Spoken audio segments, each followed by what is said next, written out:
તો ચાલો જોઈએ કે 2025નું આ વર્ષ મેષ રાશિના જાતકો માટે કેવું રહેશે.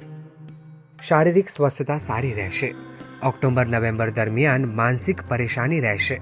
માતાની તબિયત પર ધ્યાન આપવું જરૂરી છે. મેથી ઓક્ટોબરનો સમય પરદેશ જવા ઈચ્છતી વ્યક્તિઓ માટે ખૂબ સારો છે. પરિવારમાં મનદુખ થઈ જાય તેવી ભાષાનો ઉપયોગ મહેરબાની કરીને ન કરતા. વિચાર્યા વગરનું બોલવાથી સંબંધો બગડી શકે છે.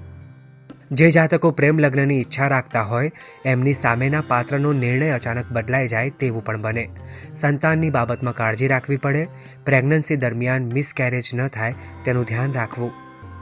જે વિદ્યાર્થીઓ માસ્ટર ડિગ્રીનું વિચારી રહ્યા હોય તેમને ઓક્ટોબર નવેમ્બર અને ડિસેમ્બરમાં ઘણા વિઘ્નોનો સામનો કરવો પડે. પરીક્ષામાંથી ડ્રોપ લેવો પડે ને તબિયતની કાળજી રાખવી પડે તેવા સંજોગો પણ ઊભા થાય. જો કે બોર્ડની એક્ઝામ આપી રહેલા વિદ્યાર્થીઓ માટે આ સમય ખૂબ જ સારો. નોકરીમાં પ્રગતિ અને બઢતીમાં તકલીફ પડે.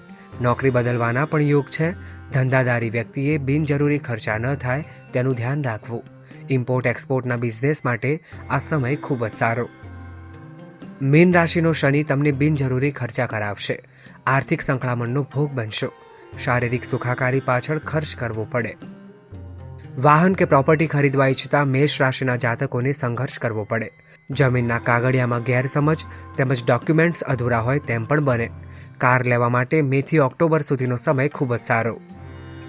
બહેનો માટે આ સમય લગ્ન કરવા માટે ખૂબ જ સારો છે. સંતાનની બાબતમાં કાળજીપૂર્વક આગળ વધવું. પરદેશ જવાના યોગ સારા બને.